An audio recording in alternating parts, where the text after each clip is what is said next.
तो दोस्तों क्या आप भी 2023 में एक नया होस्टिंग बाय करने के बारे में सोच रहे हैं, लेकिन दिमाग में बहुत सारे डाउट है कि मैं कौन सी होस्टिंग बाय करूं? यार आज की वीडियो को ध्यान से देखना भी, कुछ आज मैं आपको बातें बताने वाला हूं जो कि हर एक होस्टिंग खरीदने से पहले हर आदमी को पता होनी चाहिए। तो कुछ मल्टीपल फैक्टर्स हैं, अगर आप एक छोटी सी गलती कर देते हैं तो आपको आने वाले टाइम में उससे खामियाजा भुगतना पड़ सकता है। टाइम वेस्ट बिल्कुल भी नहीं करते, डायरेक्टली वीडियो को स्टार्ट करते हैं।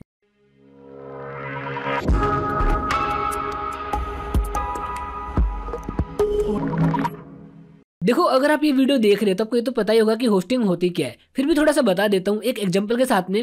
देखो मान के चलो कि आपको कोई दुकान खोलनी है, तो आप जिस जगह को रेंट पर लेते हैं तो वो तो आपका हो गया होस्टिंग, जहाँ पे आपका सारा सामान रहने वाला है, और जो उसका एड्रेस होगा वो होता है डोमेन। तो यहाँ पर जितना अच्छा आपका होस्टिंग होगा आपकी वेबसाइट उतनी ही ज़्यादा अच्छी होगी। आपके एड्रेस से या फिर आपके डोमेन से आपकी वेबसाइट पर कोई भी ज़्यादा फर्क नहीं पड़ने वाला, क्योंकि आपको सिर्फ अच्छी होस्टिंग ही नहीं देखनी, आपको यहाँ पर आपका बजट भी देखना है, रिसोर्सेज भी देखने हैं, और आपके पास टोटल लोड कितना है वेबसाइट पर वो भी देखना होगा। उसके बाद ही आप कोई फैसला ले सकते हो। तो मेनली हमारे पास होस्टिंग होती है 4 तरह की: shared hosting, VPS hosting, dedicated और क्लाउड होस्टिंग। अब यहाँ पर आपके लिए कौन से सूट करेगी? देखो अगर आपके पास में कोई बहुत ज्यादा लोड नहीं है, आपके पास कुछ थोड़ा बहुत लोड आएगा वेबसाइट पर, साथ ही में आप 2 पेज की 3 पेज की अगर वेबसाइट बनाना चाहते हैं तो आप यहाँ पर शेयर्ड होस्टिंग ले सकते हैं। काफी अफोर्डेबल होती है और बिगनर्स के लिए तो बेस्ट है। अगर आप यहाँ पर प्रैक्टिस करना चाहते हैं वेबसाइट बनाने का या और काम करना चाहते हैं तो आपके लिए तो परफेक्ट होने वाली है। लेकिन यहाँ पर आपको थोड़ी बहुत लिमिटेड चीजें मिलती है। जस्ट आप ये मान के चलो किसी और के मॉल में जाके छोटा सा खुद का टेबल लगा के अपने आप को प्रमोट करने वाली बात हो जाएगी,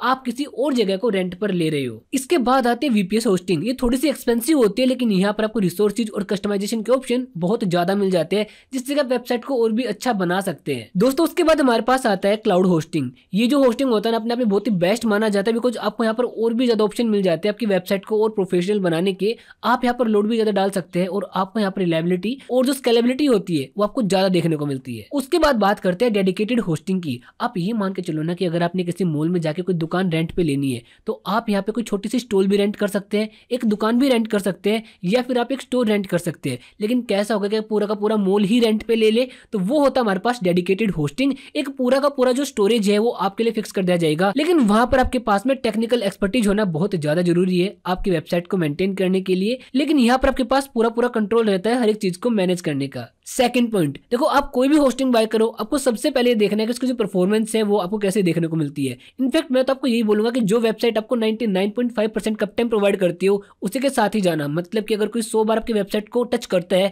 तो उसमें से 99.5% आपकी जो वेबसाइट है वो ओपन होनी चाहिए, अवेलेबल होनी चाहिए यूजर्स के लिए। अगर ये पॉसिबल नहीं है तो आप प्लीज होस्टिंग को उसको बाय मत करना, क्योंकि इससे आपका एसईओ स्कोर खराब होता है और आपकी वेबसाइट गूगल में रैंक भी नहीं करती। तो कोई भी आपको होस्टिंग बाय करनी हो सबसे पहले उसके बारे में चेकआउट कर लेना कि इसका जो परफॉर्मेंस है, रिलायबिलिटी है वो कैसा है, उसके बाद ही आप होस्टिंग बाय करना। थर्ड फैक्टर जो काफी कम का है, देखो होस्टिंग हो या फिर डोमेन हो, आप कोई भी बाय करो उसमें एक चीज बहुत ही कॉमन होती है कि आपके पास कभी ना कभी कोई ना कोई इशू तो आ ही जाएगा। तो जो कस्टमर सपोर्ट होता है वो हर एक होस्टिंग में आपको देखने को मिलना चाहिए। अब इसके भी अलग अलग तरीके हैं, कोई आपको यहाँ पे सिर्फ कॉल के थ्रू कस्टमर सपोर्ट देता है, कोई टेक्स्ट के थ्रू देता है, आप किसी पे टिकट भी रेज कर सकते हो, और कोई कोई आपको चैट के थ्रू भी सपोर्ट देता है। तो जो आपको 4 ऑप्शन देता हो आप उसी को पिक करना, ताकि आप अपने कंफर्ट के हिसाब से अपना जो प्रॉब्लम्स है उनको सोल्व कर सको। और फोर्थ फैक्टर जो कि बहुत ज्यादा काम का है, देखो आप कोई भी होस्टिंग बाय करो सबसे पहले आप ये देखना है कि उसकी जो प्राइसिंग है वो औरों के मुकाबले ज्यादा नहीं होनी चाहिए। क्योंकि कई बार क्या होता है कि हम जल्दबाजी में ऐसी होस्टिंग पे बाय कर लेते हैं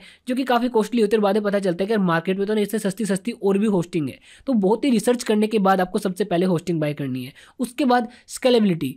कल को जाके मान के चलो कि आपकी जो वेबसाइट है उस पर लोड ज्यादा आ जाते हैं और आपको चाहिए कि मैं अपना जो लोड है वेबसाइट जो है उसका ट्रैफिक इंक्रीज होने के बाद जो होस्टिंग उसको भी इंप्रूव करूं, तो आपको यहाँ पे एक ऐसी होस्टिंग के साथ में जाना है जिसको आप बाद में अपग्रेड कर सको। अब यहाँ पर एक बात और होती है, स्टार्टिंग में बहुत सारी ऐसी वेबसाइट है जो कि आपको सस्ती होस्टिंग प्रोवाइड कर देती है, लेकिन आप जब उनको रिन्यू करने जाओगे तो आपको चार्ज ज्यादा करना पड़ेगा। इसी के साथ साथ ना आपको ये भी दिमाग में बात रखनी है कि मैं उसी होस्टिंग की तरफ जाऊं जो कि मेरे को ट्रांसपेरेंट हो, नो हिडन फीस के साथ आती हो। फिफ्थ एंड लास्ट फैक्टर, देखो एक बात का दिमाग में रखना है कि आपके पास कोई छोटी वेबसाइट हो या फिर कोई बड़ी वेबसाइट हो, उस पर सिक्योरिटी और बैकअप का होना बहुत ही जरूरी है। क्योंकि आप वेबसाइट को बनाते हो, रैंक करते हो, और एकदम से मान के चलो कुछ गलत हो जाए तो कितना लॉस हो जाएगा आपका सिर्फ 1 या 2 दिन के अंदर अंदर ही, ठीक है। वो बाद में में 100 लोग हो, एक अलग बात है। तो आपकी वेबसाइट के ऊपर आपको वही होस्टिंग बाय करनी है जो आपको अच्छी सिक्योरिटी प्रोवाइड करती हो, बैकअप प्रोवाइड करती हो, लाइक SSL सर्टिफिकेट्स या फिर फायरवॉल्स। उसके बाद में आपके पास टाइमली बैकअप होना चाहिए। जो होस्टिंग आपके फीचर्स प्रोवाइड करती है आपको उसी के साथ ही जाना चाहिए, और बाकी भी आपको कुछ एडिशनल फीचर्स देखने चाहिए